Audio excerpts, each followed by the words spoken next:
Bienvenue au cœur du crime, un podcast issu des archives d'Europe 1.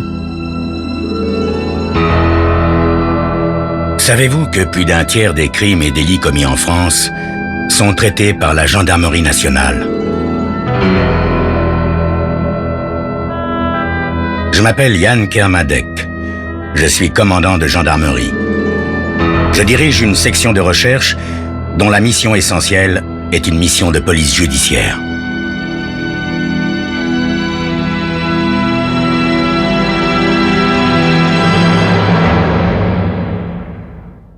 L'histoire que je vais vous raconter est une histoire vraie. Tous les faits sont réels et se sont déroulés en France.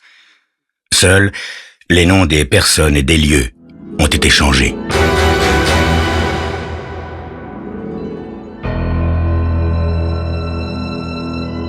Tout en avalant péniblement ma salive, je regarde Velma étendue près de moi et je me demande si toutes les histoires de meurtre débutent aussi simplement que cela.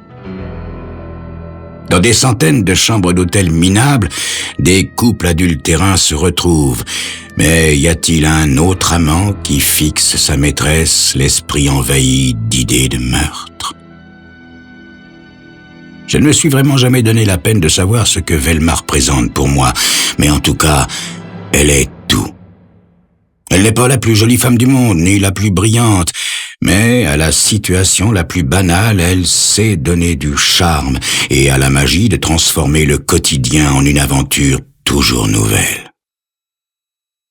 Je sais ce que je vais faire. Et pourtant, cela me semble un rêve.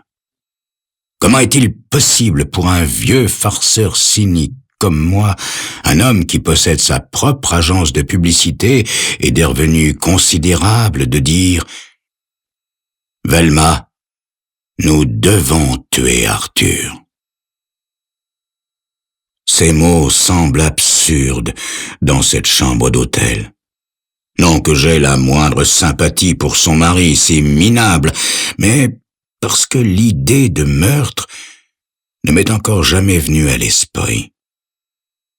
Et pourtant, je viens de formuler ma pensée. Et je suis sérieux. Velma se redresse, souple comme une liane, les yeux grands ouverts, attendant de moi un signe pour savoir si je plaisante. « Voyons, Franck, pourquoi es-tu si jaloux? Arthur m'emmène à Nassau pour une croisière d'une semaine. Nous nous retrouverons le samedi dès mon retour. Enfin, une semaine, ça n'est pas si long. Sincèrement, Franck, je n'apprécie pas ce genre de plaisanterie. » Mon amour, ce n'est pas du tout une plaisanterie, je ne parle pas en l'air. J'ai bien soupesé tous mes mots. Velma, peux-tu comprendre que je ne supporte plus de te partager? Je te veux pour moi seul et pour toujours. Cet obstiné d'Arthur n'acceptera jamais de divorcer. Tu dis toi-même que ça ne marchera pas si tu le laisses simplement tomber, alors? Francky, chérie, ne te fâche pas. Je connais Arthur à fond, lui et son esprit aussi étroit qu'un livre de comptable. Malheureusement pour moi, je suis dans la colonne crédit, une valeur en quelque sorte, et si je le quitte, il nous poursuivra partout, nous rendant la vie impossible. Nous ne pourrons jamais être heureux. Oh, chérie, si j'avais pu te connaître avant lui. Velma se pelotonne contre moi et je sens l'ambre de sa peau. La repoussant doucement, je lui dis « Chérie, regardons les choses en face. Nous nous aimons. Arthur ne cédera pas la place, il faut donc l'éliminer. C'est aussi simple que cela. Chérie, nous finirons bien par trouver quelque chose. » Tu parles. Ça fait 6 mois que je me répète la même chose. Il faut l'éliminer, c'est tout. Crois-moi, rien ne changera tant que les pompes funèbres ne l'auront pas pris en charge. Mais Francky, tout ça parce qu'il m'emmène en croisière. Tu ne m'as jamais parlé de le tuer auparavant. Comment peux-tu envisager une telle chose aussi calmement? Ma biche, tu trouves vraiment que j'ai l'air calme? Je suis à bout de nerfs. Mon amour, je ne suis ni un criminel ni un violent, mais dès que tu me quittes, Et à la pensée qu'Arthur va te toucher, je deviens fou. Cette croisière est l'occasion rêvée pour se débarrasser de lui. Mais mon chéri, tu sais comment cette idée de croisière est venue. Quand Arthur m'a refusé le divorce, même sans pension, il m'a proposé ce voyage. C'est la première fois en 6 ans de mariage qu'il consent à dépenser son argent. Ça n'est pas la croisière qui changera mes sentiments. Enfin, si ça peut te soulager, je n'irai pas. Mais je t'en prie, ne parle plus de meurtre. Non, Velma. Je veux, au contraire, que tu partes. C'est notre seule façon de sortir de cette situation insupportable. Autrement, j'exploserai un de ces jours. Je battrai Arthur à mort et je finirai en prison. Velma, je sais ce que je fais, crois-moi. Oh, Frankie, je te crois. Mais comment cette croisière peut-elle être un moyen de se débarrasser d'Arthur impunément? J'appuie mon doigt sur son mignon petit nez.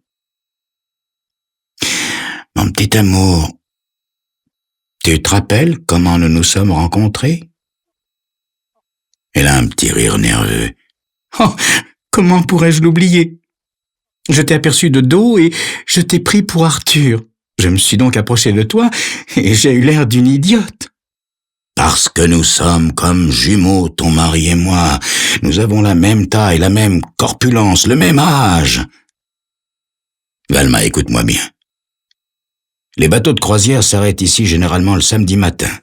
Des passagers descendent, font le plein de vivres, de cadeaux et de souvenirs et repartent l'après-midi pour une autre semaine de croisière.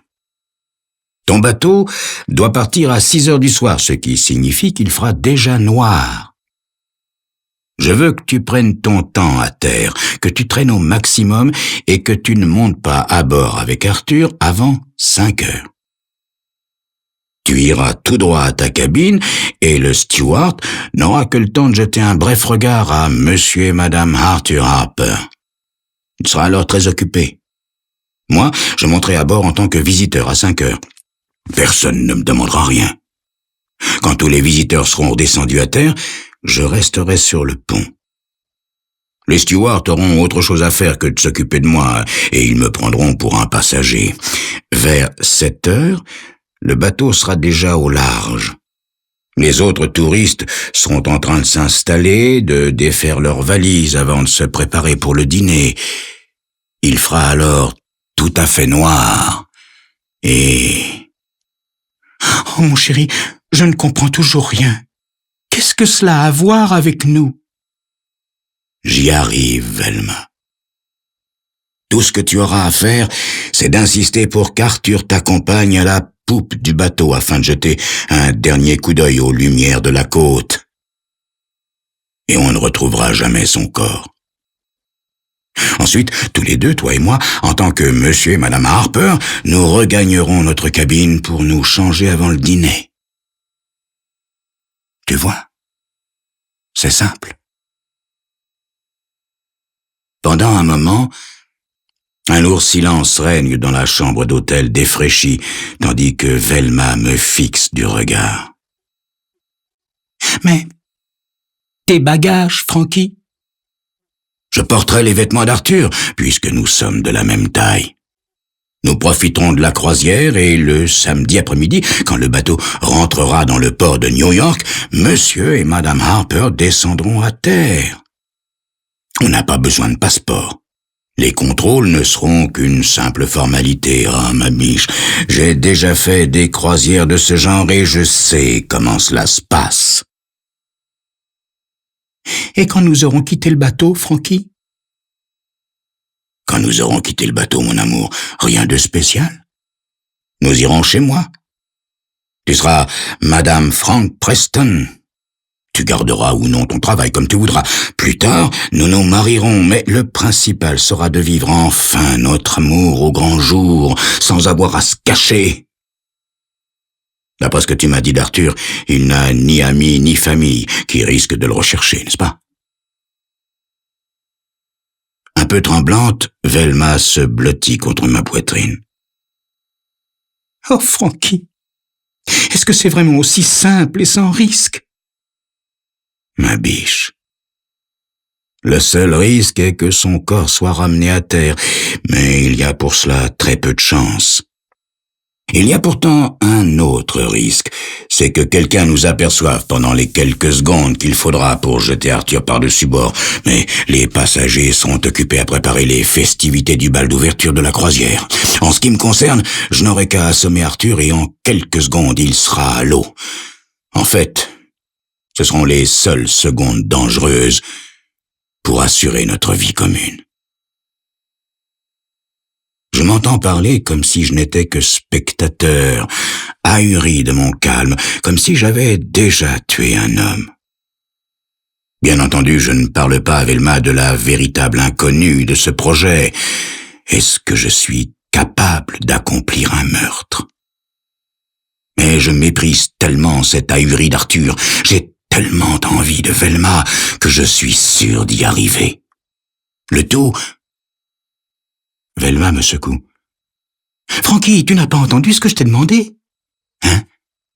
Non, mon amour, excuse-moi, je n'ai pas entendu. »« Je t'ai demandé si le steward ne s'apercevrait pas que tu n'es pas Arthur. » « Oh, ma biche, le personnel n'a pas le temps d'identifier chaque passager. Et le steward n'aura pour Arthur qu'un bref regard, alors qu'il se souviendra sûrement de la belle femme que tu es. Mais quand il te verra revenir dans la cabine avec un homme de la stature d'Arthur, pourquoi douterait-il qu'il se trouve bien en présence de Monsieur et Madame Harper? Si toi-même un jour tu m'as pris pour Arthur, il le fera sûrement. Mon bel amour, tout ce que nous avons à faire, c'est de rester calme, et nous nous en sortirons. Velma tremble comme une petite fille qui se réveillerait d'un cauchemar.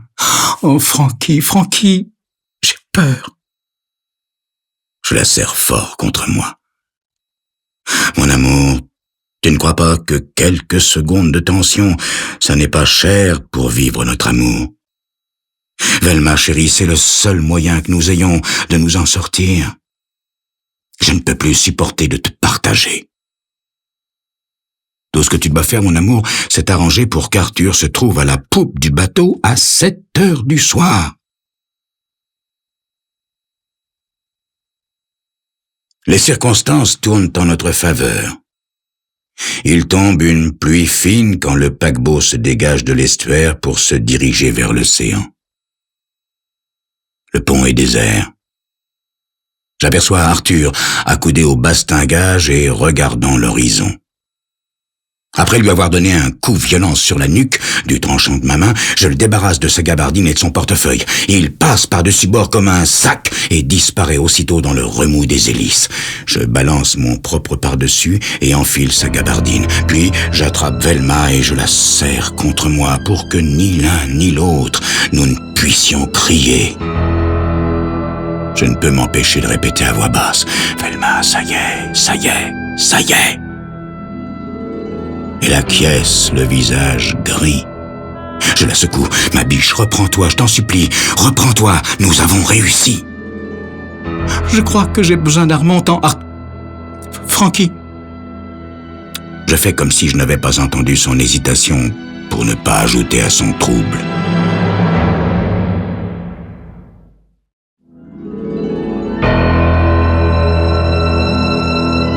Arthur et Velma Harper se sont embarqués sur un paquebot pour une croisière d'une semaine, puisqu'Arthur a préféré offrir à sa femme ce cadeau plutôt que de lui accorder le divorce qu'elle réclame. Frank, l'amant de Velma, vient de faire basculer Arthur par-dessus bord pour prendre son identité. Le choc est violent pour Velma qui, bien qu'elle soit complice, ressent le besoin d'un remontant. « Juste un petit porto, ma biche, hein, promis » dis-je à Velma d'une voix que je veux la plus rassurante possible. C'est la seule manifestation de nervosité que nous aurons. Je cherche la clé de la cabine dans la gabardine d'Arthur et c'est moi qui ouvre la porte. Quand je sonne le steward pour qu'il nous apporte à boire, il me répond « Oui, monsieur Harper ». Après son départ, nous nous regardons, Velma et moi, et nous éclatons de rire. Un rire un peu forcé quand même, il faut bien l'avouer. Quand j'ouvre les bagages d'Arthur, je ne tremble plus, et je range ses affaires qui sont maintenant devenues les miennes. Velma ouvre sa valise et sort une trousse de toilette. Dans la mienne, je trouve un paquet bien ficelé que je lance à Velma. Elle me dit que c'est sûrement le cadeau dont Arthur lui a parlé. Il avait probablement l'intention de mener la belle vie. Il y a 5 000 $ en liquide. Moi-même, volontairement, j'ai laissé mon argent et mes papiers à terre. Nous goûtons quelques cocktails avant de dîner. Velma adore danser et je l'invite sans répit jusqu'à ce que la fatigue ait raison de nous. À ma grande surprise, nous passons tous les deux une nuit parfaitement calme. Le lendemain matin, il y a du soleil et nous nous reposons sur le pont dans les chaises longues. Je porte le short neuf d'Arthur ainsi que ses chaussures de sport qui sont juste à ma pointure. Le soir, au dîner du capitaine, le smoking d'Arthur est un peu démodé, ce qui me donne l'air d'un vieux mari. Aussi étonnant que ça paraisse, nous n'avons aucun moment de remords, ni l'un ni l'autre. Velma continue à avoir un peu de mal à m'appeler Arthur, mais elle solutionne la question en m'appelant mon chou, mon chéri. Le mardi matin, nous accostons à Nassau. Alors que nous nous apprêtons à descendre à terre, le steward vient m'avertir qu'on me demande au bureau du commissaire du bord.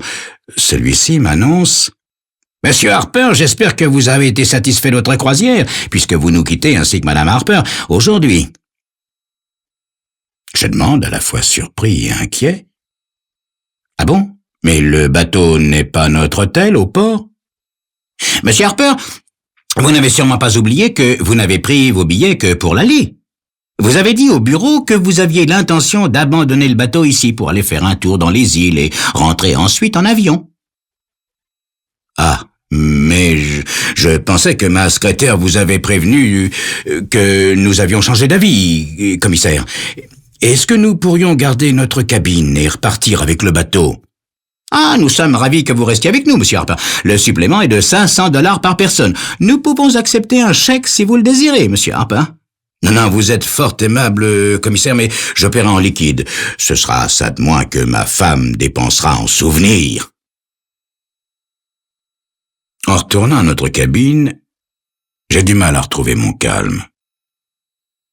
« Velma, pour l'amour de Dieu, pourquoi est-ce que tu ne m'as pas dit que toi et... qu'on devait quitter le bateau ici à Nassau ?» Elle paraît tellement consternée que je comprends qu'elle ne ment pas. « Quitter le bateau? Mais pourquoi? Quand tu m'as parlé de croisière, tu m'as seulement dit de demander une semaine de vacances à mon bureau. Enfin, je ne comprends rien. » Je sors les billets du fond d'une poche de la gabardine, ce que j'aurais dû faire tout de suite d'ailleurs. En effet, ce ne sont que des billets simples. En les montrant à Velma, je dis « En fait, les 5 000 $ me semblent bien peu pour ce genre de voyage, surtout que je ne vois pas les billets d'avion pour le retour. » Chérie, essaie de te rappeler. Es-tu certaine qu'il n'a jamais parlé de quitter le bateau ici? Mais oui, j'en suis certaine. Je vais simplement demander 8 jours de vacances à mon bureau et il faisait de même au sien. Il disait que ce serait une seconde lune de miel. Moi, je lui disais que je ne changerais pas d'avis et que je voudrais toujours divorcer. Il me répondait que ce voyage serait une surprise pour moi. Nous ferions une croisière, car il se rendait compte que, finalement, je n'avais pas beaucoup de distractions dans la vie. Finalement, j'ai accepté quand il m'a montré les billets qu'il avait déjà achetés. « Bien, lui dis-je, oublions tout cela et allons à la plage. Je suppose qu'avec les 5 000 $, il aurait pu passer quelques jours sur les îles et utiliser ensuite une carte de crédit pour payer les billets de retour par avion. » Nous louons un bateau à fond transparent pour nous rendre sur une plage un peu à l'écart des autres touristes. Nous prenons un merveilleux bain de soleil et plongeons dans la mer chaude. Je ne me lasse pas de regarder Velma qui ondule dans l'eau avec la souplesse d'une liane. Le lendemain, nous retournons nager à la plage, puis nous nous arrêtons au bureau de poste d'où Velma envoie quelques cartes postales. Je n'en écris aucune, je suis supposé pêcher quelque part sur le cap. Je souris intérieurement en pensant qu'Arthur, lui non plus, n'en aurait pas acheté, regardant la dépense comme il était. Les 2 jours de voyage de retour sont très reposants. Nous dansons, nous jouons au bingo et nous faisons beaucoup la sieste. Nous sommes vraiment très heureux. J'ai commis un meurtre et pourtant, je n'éprouve d'autres sentiments que la joie intense de posséder maintenant Velma pour toujours. La veille au soir de notre arrivée, je remplis les fiches de douane pendant que Velma range ses affaires. Elle semble un peu nerveuse. « Chérie, ce flacon de parfum que tu m'as acheté, est-ce qu'il faut que je le déclare ? Je n'ai même pas encore ouvert le paquet. » « Non, chérie, c'est inutile. » Il fait très beau ce samedi, et après un petit déjeuner matinal, nous assistons au spectacle de l'entrée du paquebot dans le port de New York. Velma est toujours un peu tendue, mais les formalités de police se passent en un rien de temps. Nos cartes de débarquement reçoivent chacune leur coup de tampon. Je tiens le petit bagage à main avec nos affaires de toilette. Tandis que nous descendons la passerelle, Velma me murmure « Tu penses que les douaniers vont nous fouiller ?» « Non, mais pourquoi tu t'inquiètes, mon amour? Tu vas leur montrer ton panier avec les petits animaux en raffia et les paréos que tu as achetés dans les îles. » Velma me tend le cadeau toujours empaqueté d'Arthur. « Chérie, qu'est-ce que je dois faire de ça? » « Oh, ma biche, arrête de trembler. Je t'ai déjà dit que si on te le demande, tu n'as qu'à expliquer que ce paquet t'a été donné ici samedi dernier. Et s'il croit que nous l'avons acheté à Nassau, tu n'as qu'à l'ajouter à ta déclaration. Un point, c'est tout. » Pendant que je parle, Velma écarte le papier d'emballage. « Oh, Franck, mais c'est pas du parfum. Mon Dieu, fais attention à comment tu m'appelles, Velma. » « Comment ça? Mais tu m'avais dit que c'était un flacon de parfum qu'Arthur t'avait offert. » Je soupèse le paquet. Il est plutôt léger. En le retournant, je frémis. J'ai sous les yeux quelque chose de vert et blanc, une épaisse liasse de billets de $100. Je m'arrête net sur la passerelle. Les autres voyageurs nous bousculent. Enfouissant le paquet dans ma poche, j'attrape le bras de Velma et le serre. Elle me demande « Oh, Franck, Arthur, qu'allons-nous faire ?» Je fixe Velma. J'ai en réponse son regard désespéré et sans défense. « Je te jure, Franck, je n'ai jamais su qu'il avait de l'argent. » Je me force à sourire. « Détends-toi, Velma. N'y pense plus et sois naturel. Pour le moment, je garde le paquet dans ma poche. Je l'ouvrirai quand nous attendrons à la douane, et je répartirai l'argent dans les poches de mon pantalon et de ma veste. Ne t'inquiète pas, mon amour. Il n'y a pas de raison particulière pour que les douaniers me fouillent, moi en particulier, et... Nous sommes en bas de la passerelle. Tout à coup, 2 hommes nous barrent le passage. Avant même qu'ils me mettent leurs insignes sous le nez, je sais que ce sont des policiers. « Monsieur Arthur Harper ?» me demande l'homme le plus galonné. « Oui, mais qu'est-ce que ça veut dire ?» dis-je, tandis que je prononce ces mots, tout m'apparaît clairement. Le second policier secoue la tête. « Vous devez être complètement fou. Vous volez à votre patron $50 000 et vous avez le culot de revenir à New York. »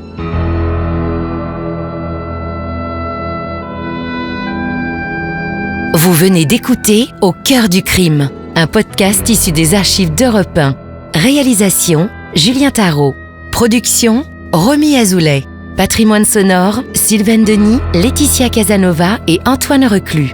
Promotion, Marie Corpet. Au cœur du crime est disponible sur le site et l'appli Europe 1. Écoutez aussi l'épisode suivant en vous abonnant gratuitement sur votre plateforme d'écoute.